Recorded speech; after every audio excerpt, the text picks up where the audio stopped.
Okay, so you hear me? Yes. Yes.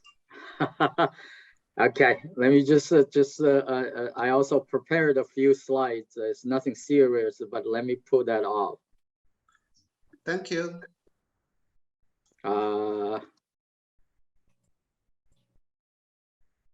Yeah, you see it? Yes. Okay. Okay, thank you for this invitation. Earlier, before planning this cafe chat, I've been discussing with Xingyu that not as eloquent as you cited Du Fu's poem, but there's a Chinese saying of 赶鸭子上架, is really driving a duck onto a perch, as English is translated. It's really, I don't feel that I'm qualified to this crowd to give any kind of leading remarks on academic publishing. Since although I work with academics on daily basis, and all my pretty much the past 20 years, I'm in an organization and it has a quite different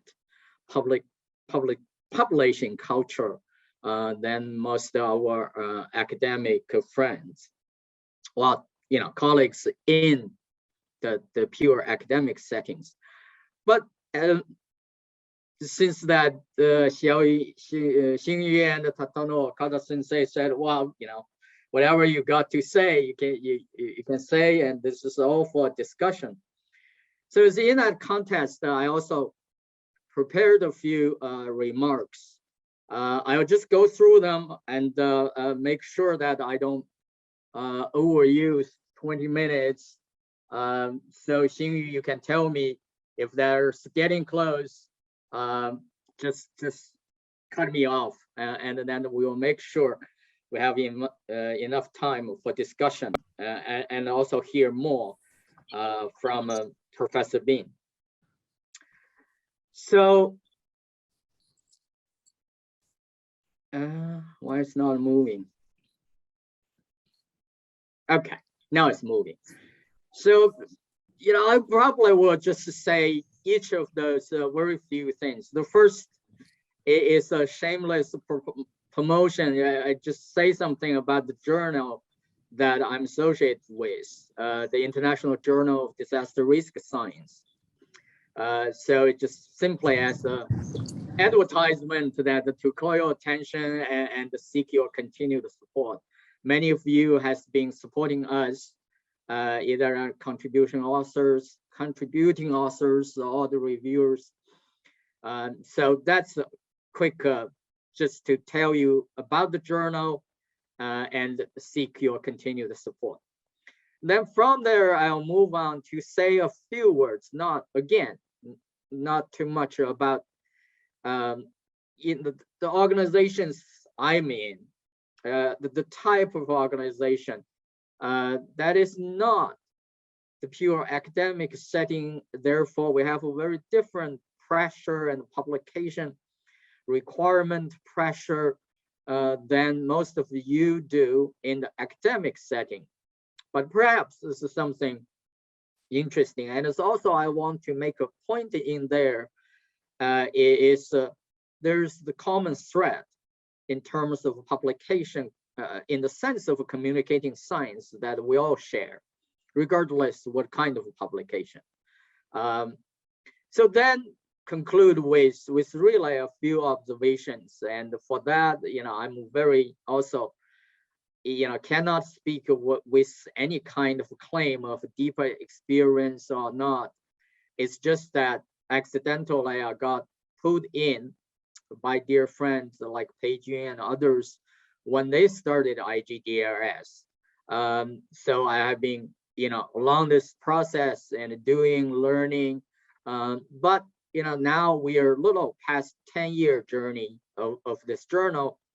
So we do have a few observations that I'd like to share with you.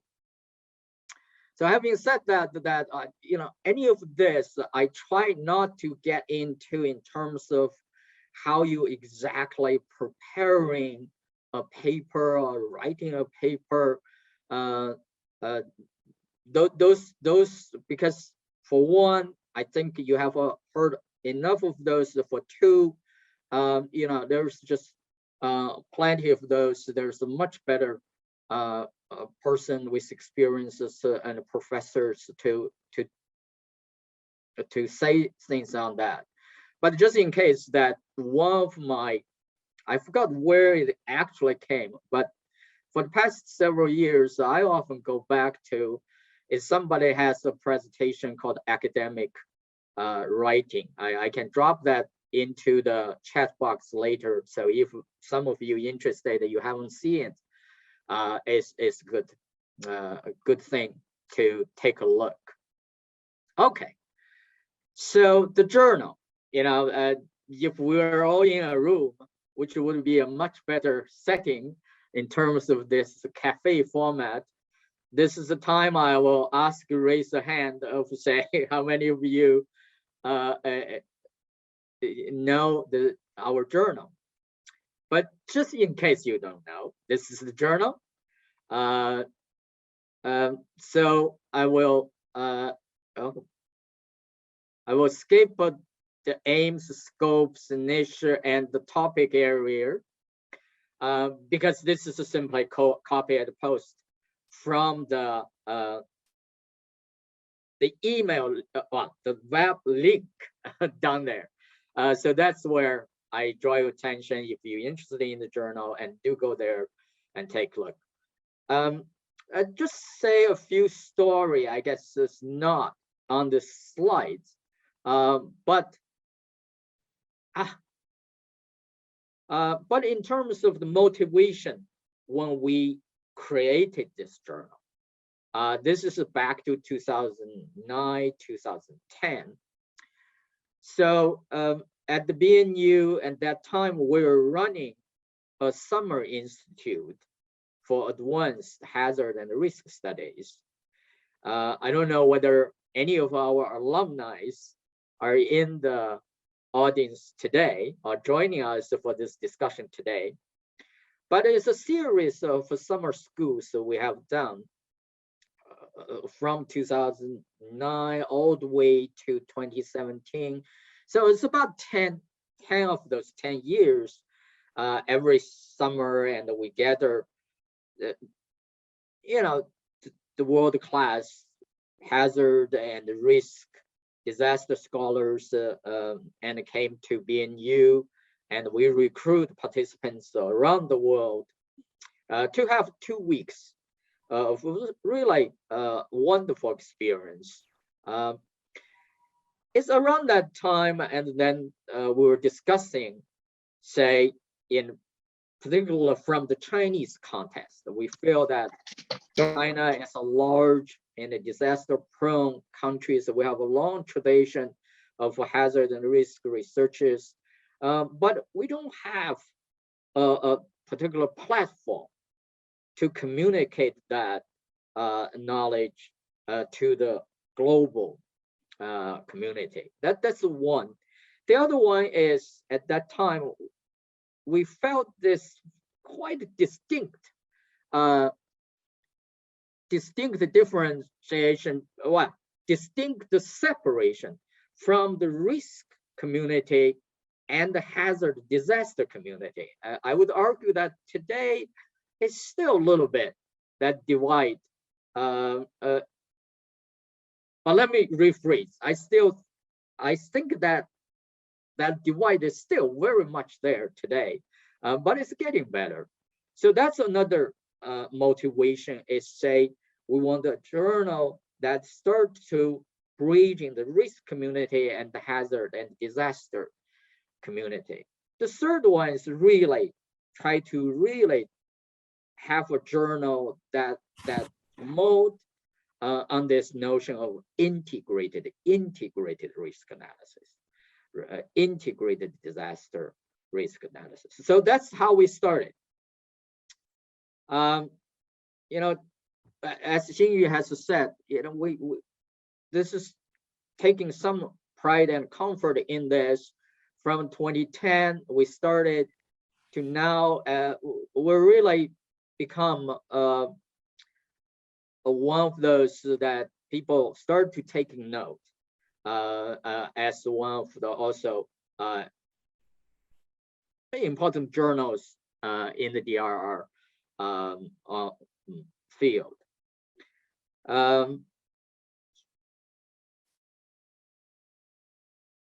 Yeah, so the download has been, well, speaking of download, the one thing I also want to mention is part of attraction, which I haven't really experienced with many other journals compared to the one, the IGDRS, is, partly to think to, again, Professor Pei Jun and the teams and BNU mobilize the resources.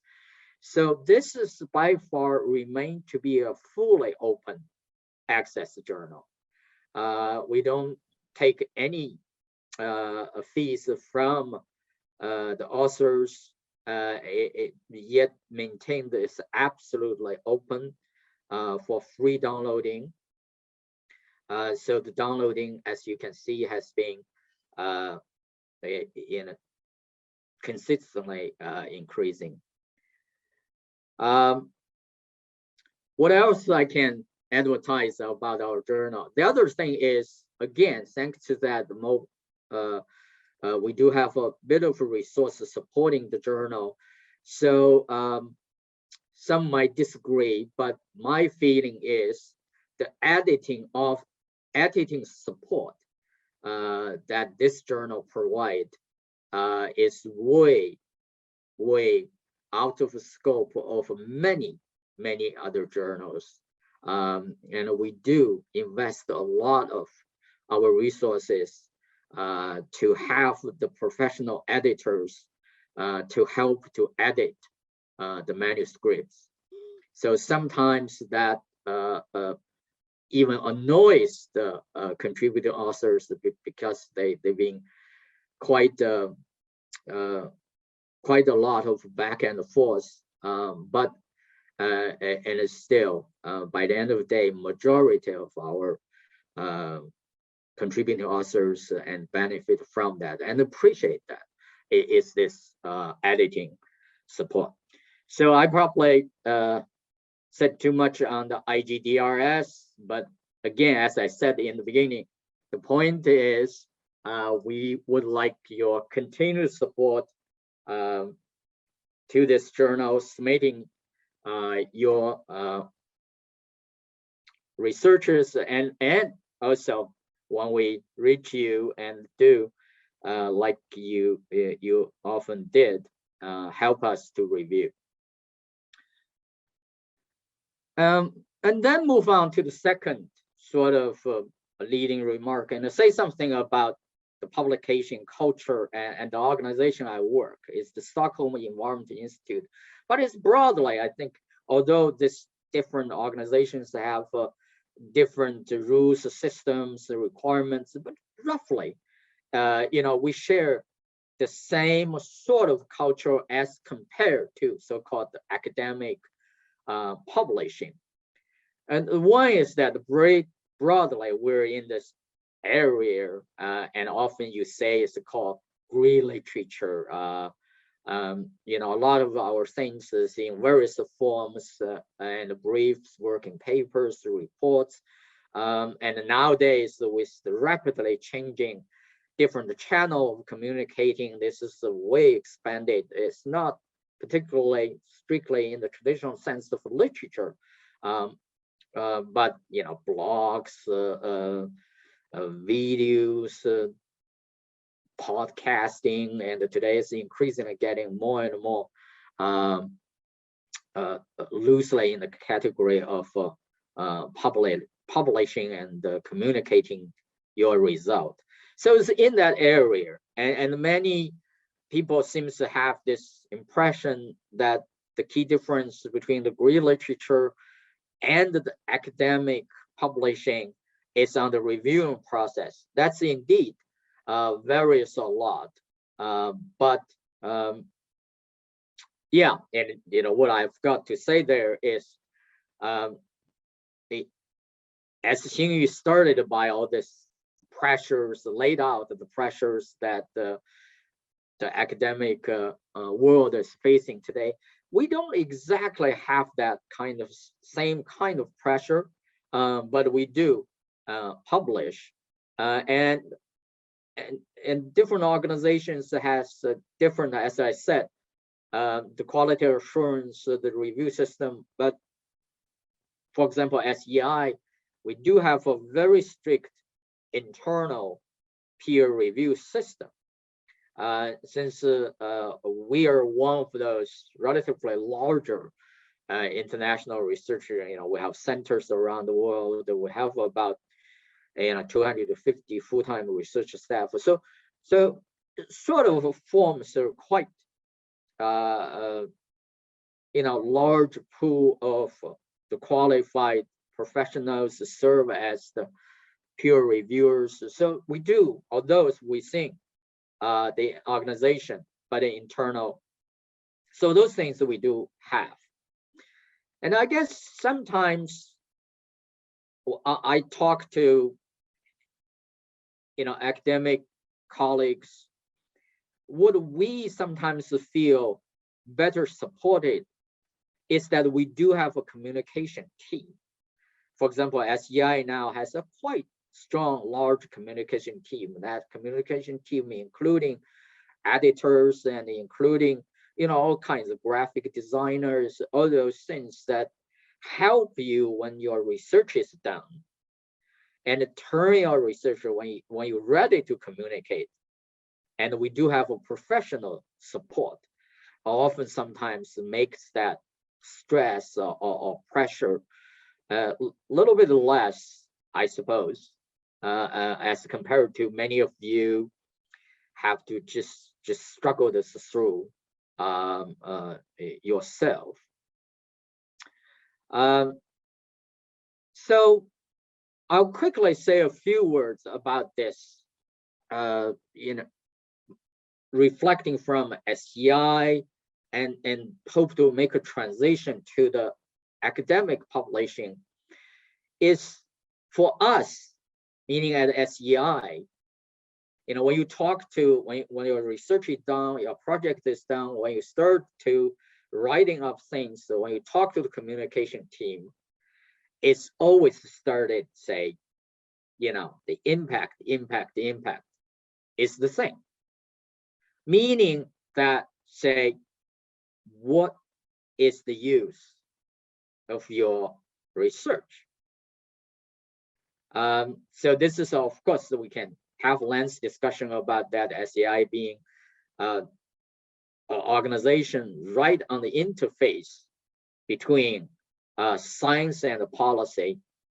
So everything we do is not originally driven by the scientific questions per se, but rather the policy demand, the policy needs. We always depart from a societal concern where there's a policy needs, and then we seek the best science to offer support. So we are on that interface. So for that, so of course, this impact is essential. And then you move on, it's always the question of, you have to be very clear on the audience. Who are your audience to communicate this? And then at the SEI, we were all being used as a useful tool, which I will not get into detail. It's something called the message box. If you Google it, there's a lot about this message box. I have the link down there. So this is what that message box is. Again, I will not have time to talk about this, but I highly recommend it as a simple tool. And if you go to that web link, they will tell you how this message box works. It's a very neatly structured way to clear your hand. clear your mind and gain that clarity that later on I will come back. So again, I will, any of you, I also typed here in terms of the rough instructions how to use that message box. Again, I highly recommend, even for academic publishing, it's a very useful exercise before you start to write up anything, and go through this exercise to clear your mind. So that's about the SEI part, very big brush. And then the last few minutes quickly come to my experience, personal experience of joining. I see I'm already running out of the time as an editor. There is certainly differences between editor and a reviewer, because from time to time I've always been asked to review things, but now for the past decades or so, and it's also part of editor team, and do feel the editors and the reviewers are look at different things. But one thing in common is, again, people have different framing of this, but for me it's always the storyline. You have to have a clear storyline of your paper, and that often is critical for deciding whether your paper will send for review or not. And to having that clear storyline, again, this is a cliche, but many people said many times about this, but still it is absolutely true. Is this why, what, and how thing you need to get it clear? And surprisingly, you would to say that with all our training and all that, we know this, but still most of the paper, okay, but bear with me just 2-3 minutes and go through this. It's again just amazed how often is that why question is overlooked. There's many reasons why, because a lot of, especially our young researchers, and sometimes you are just put in to do a specific part of the project, and you did it, and sometimes you forgot the overall bigger why question, and it's all this, but it's always you felt that a lot of times either the question was not articulated in terms of why, or it's, again, for me, maybe it's biased, but it's even more so for disaster field. We are essentially applied field. That so what is equally important. So it's not because you have a clear question. If that question is not significant, and it's, so this is just throw in to draw your attention. A lot of you know this, so-called the golden circles, and if you haven't read that book, I would strongly recommend the Start with Why book. So just conclude with, very, again, this in terms of, you can say many things about that, and many can say much better than I do. But my experiences, again, as an editor, it's those things. Know what you want to say and maintain your focus when you say it. A lot of the day you say that you started with something, and then that story is not followed through. And say what you have to say clearly. And most of the time, it is, getting into this, you start to struggle. And say what you have to say in the style of the journal to which you submit. And I think this is sometimes frustrated the editors a lot, is that each journal has an instruction. And this is where, of course, as an editor versus a reviewer, this is where one of those things you differ. As an editor, you start to pay attention to those, but as a reviewer, you could care less about any specific journal's instructions.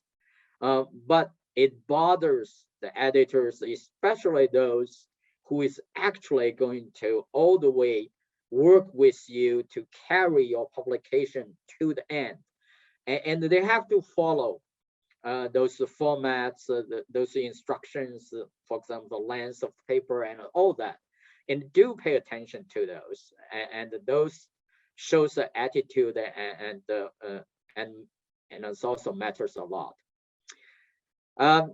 So again, it's always, you think 20 minutes is a long time, you can say a lot, but there's always much to say.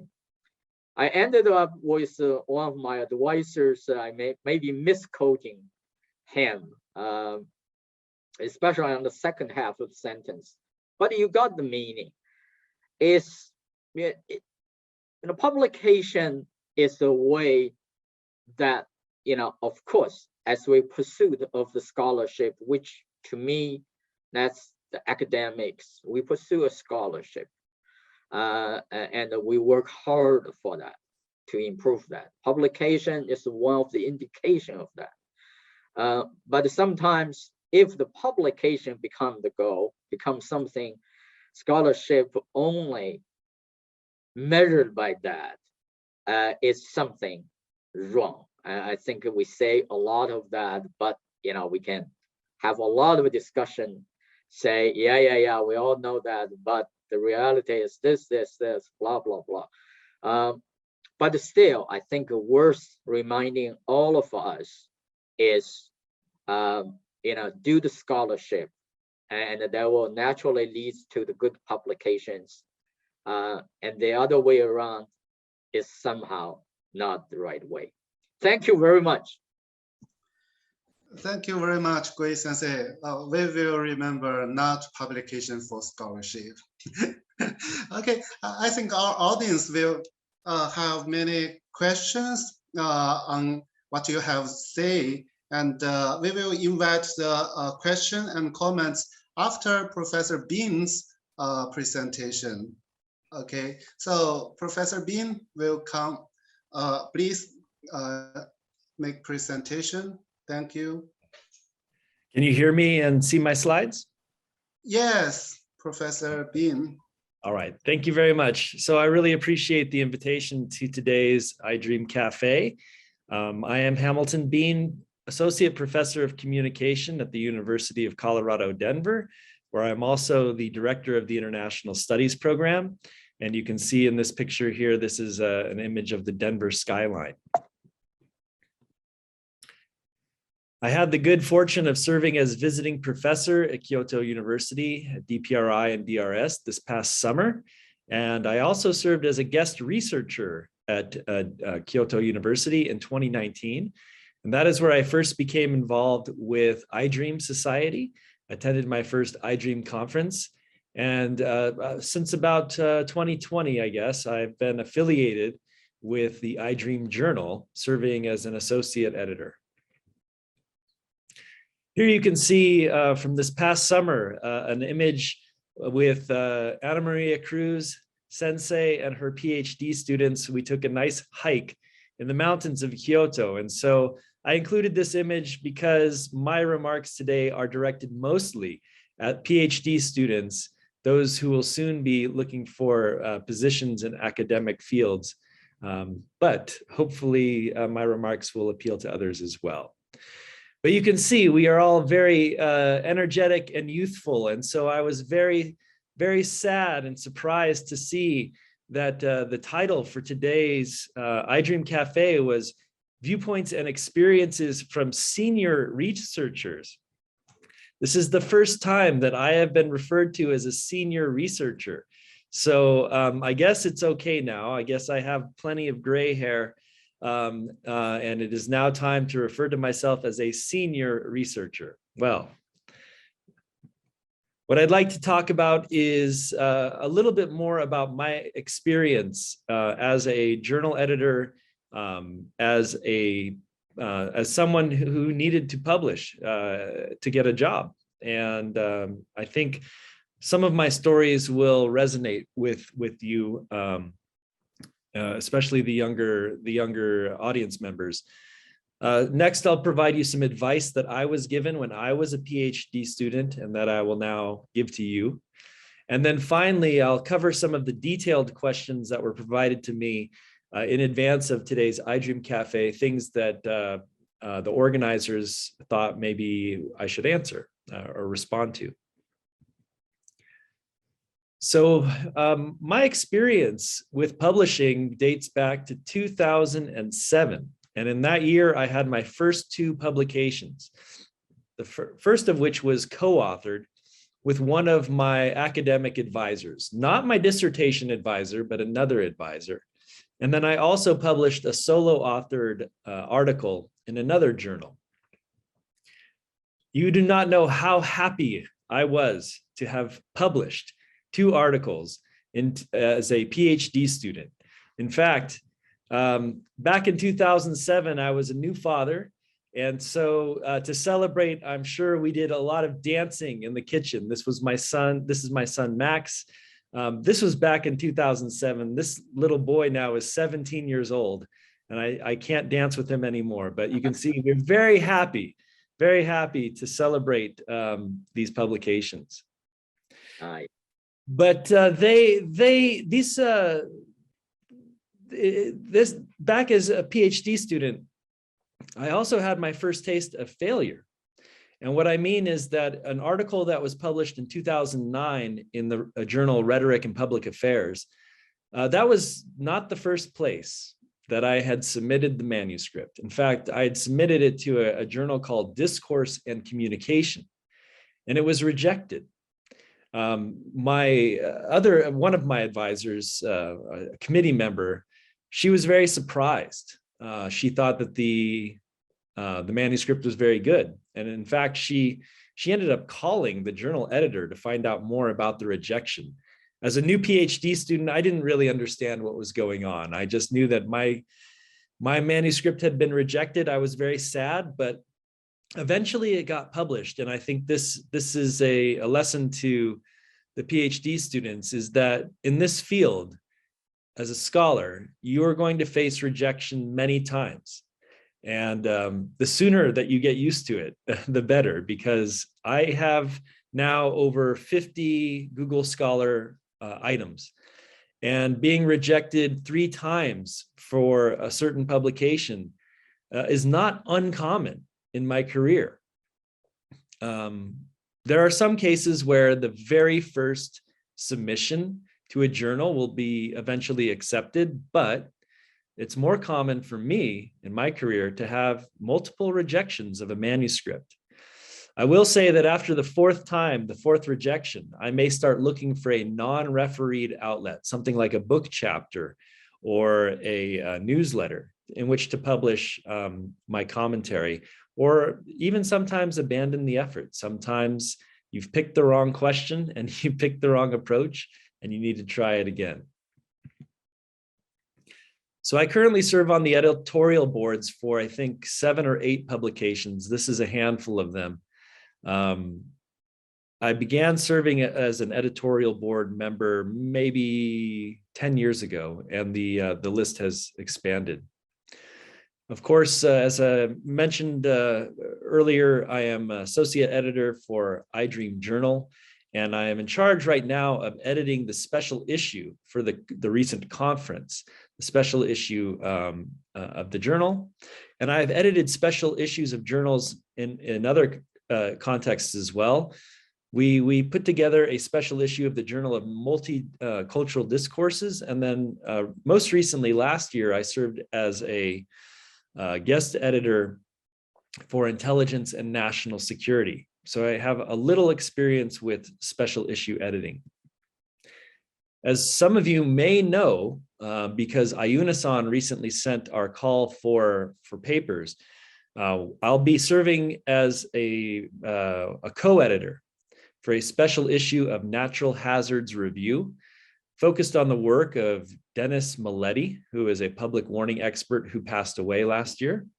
Several of Dr. Milletti's advisees and colleagues and I will be co-editing a special issue dedicated to his memory, but also to the future of public alert and warning research. So moving on to advice that I was given as a PhD student. When I was in the second year of my program, I went to an academic conference, and one of the events was to pair junior scholars, PhD students, with more senior researchers to talk about career issues. And so I had the good fortune of being paired up with Dr. Angela Trethway.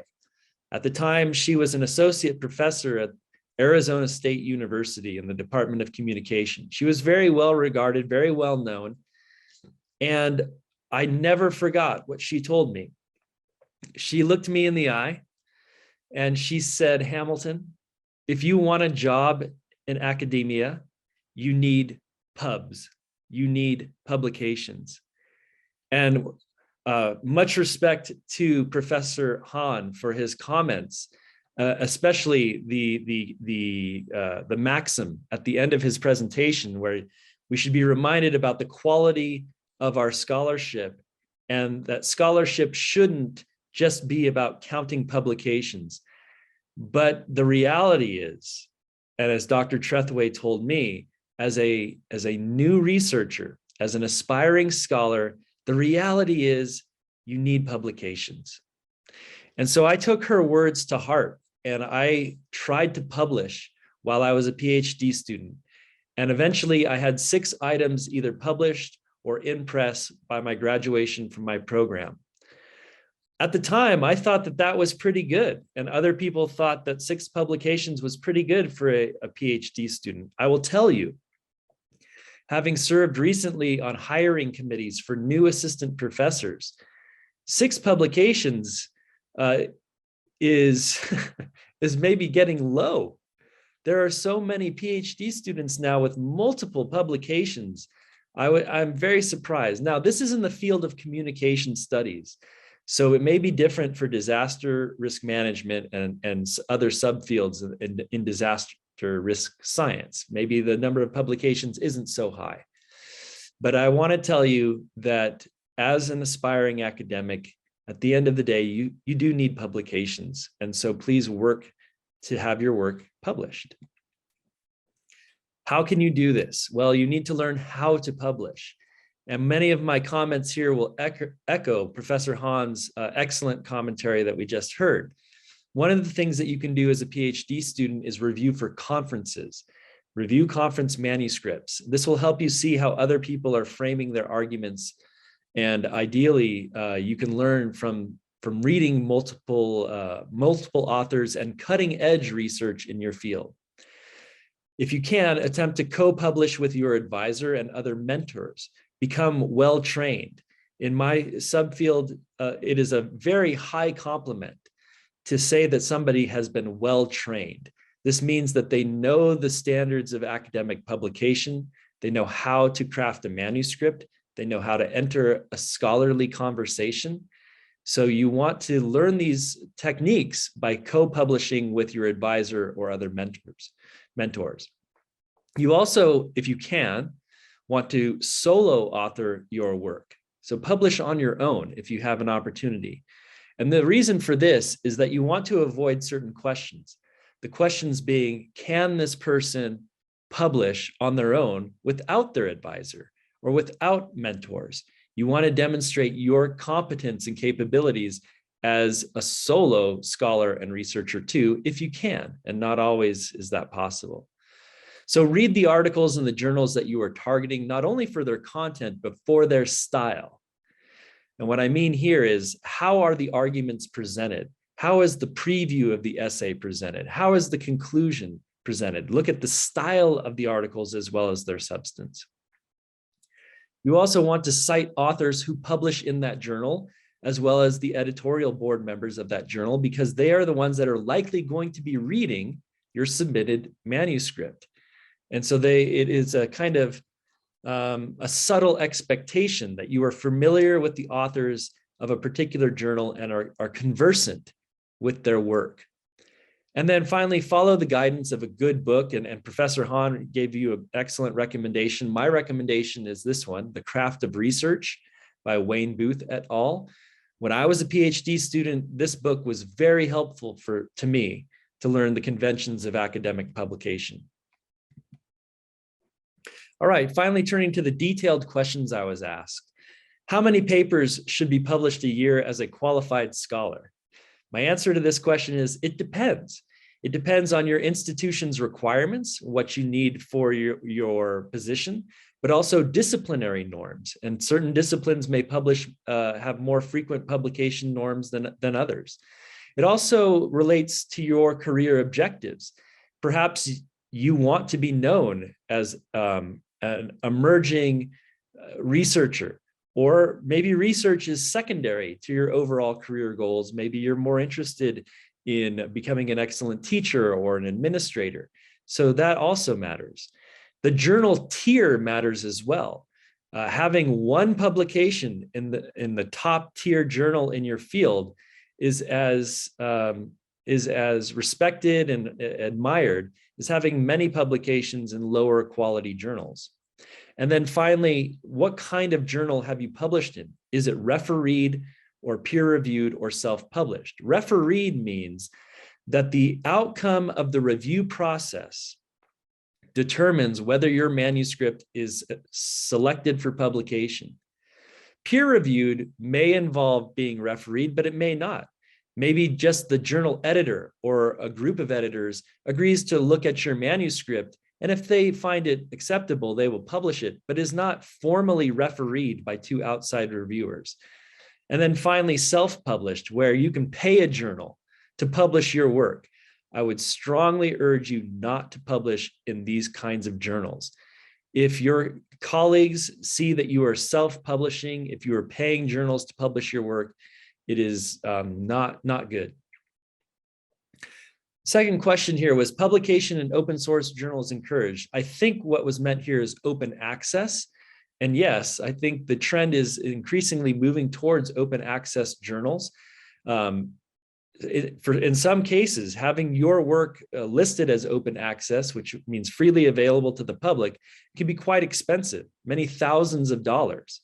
So that is a consideration, and maybe your institution can provide you some funds to support open access publication. But follow the norms of your field's leading scholars. If you see your field's leading scholars publishing in open access journals, that's a good sign that you should do so as well. Third, what is the attitude on index journals versus publication on the internet? Well, as a new scholar, I encourage you to aim for indexed, well-known and well-respected outlets. And if you don't know what these are, a good way to find them is to check on the vita of your field's leading scholars. What outlets are they publishing in? And maybe you can see which are the top journals in the field. After you have established yourself as an assistant professor, or you're moving into the associate professor arena, it's maybe okay to dabble and try to publish in other kinds of outlets that are maybe a little less prestigious or outside of your traditional subfield. But as a new scholar, I would strongly encourage you to aim for indexed and well-known publications. Next question here was the difference between first author, corresponding author, etc. I would argue it's best to aim for a mix of co-authored, first authored, and solo authored items, especially if this is the norm in your field. And I went over this earlier about being co-authored versus solo authored. First author is very important because it shows that you have led the work. And in fact, in my field of communication studies, often collaborators will provide each other a letter describing the percentage of effort that went into the article. So if you were first author on the article and you wrote and edited, say 60 or 70% of the work, then you can ask your colleagues to write a letter testifying to this, because this might matter to your hiring committee, to your peers for annual review and things like this. If you are the last author on a publication and you did very little work, it's okay. I mean, being last author on a publication is fine, but you don't want to claim that you did 50% of the work when in fact that's not the case. Does paper publication directly affect a researcher's career? Absolutely. And does paper publication relate to research funds? Yes, absolutely. The more and better work that you publish, the more opportunities for funded research you are likely to encounter. These points were touched on earlier. And then finally, as an editor, what kinds of manuscripts do you like? Any suggestions for the author? I have a final slide here covering this for in relation to the work of the IDRiM journal specifically. So to echo my colleague, Dr. Han, follow the formatting guidance of the journal. This is very important for editors. This in terms of the word count of your manuscript, the citation style of your manuscript, and other formatting aspects. Follow the submission instructions very carefully. For example, with the special issue of IDRiM journal, there were 3 different publication types that we were accepting. And when submitters didn't indicate which publication type they were submitting for, it was confusing to us in some cases, and we had to ask. So make sure that you follow the steps that the journal has laid out for submission instructions. And again, the final points here are very similar to Dr. Han's. Make a cumulative contribution. Cumulative means building on the work of others. And you can only make a cumulative contribution if you are well aware of what the research literature already says, and that you have read, understood, and absorbed that literature for your manuscript. Make a significant contribution, which means you're adding to the stock of knowledge. The metaphor here is a brick wall. The people that have come before you have added their brick of knowledge, and you are attempting to add your brick to make a significant contribution in that wall of knowledge. Again, you can only do this if you understand the significant questions in your subfield and are able to make a strong contribution. Understand your audience and the scholarly conversation that is occurring. Again, this is kind of, the metaphor here is like a conversation. You are entering a conversation with others who are interested in the topic that you are covering. So cite the authors who publish in that journal, again, the editorial board members and key figures in the field. Participate in that conversation. And then read recent articles and editions of the journal to get a sense of the norms. Again, the style of the journal, the conventions, how things are presented, the use of figures, tables, images, etc. So those would be my suggestions. Thank you for allowing me to describe my experience as a journal editor, and hopefully we have some time for questions.